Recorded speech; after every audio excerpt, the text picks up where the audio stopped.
নামাজের মধ্যে এই চারটি দোয়া কখনোই ছাড়বেন না।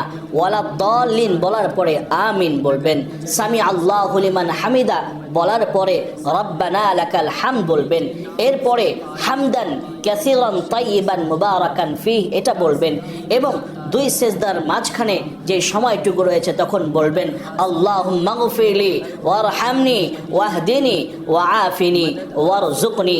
এই দোয়াটি যে ব্যক্তি পাঠ করবে আল্লাহ তাআলা তাকে বড় বড় 5টা পুরস্কার দান করবে।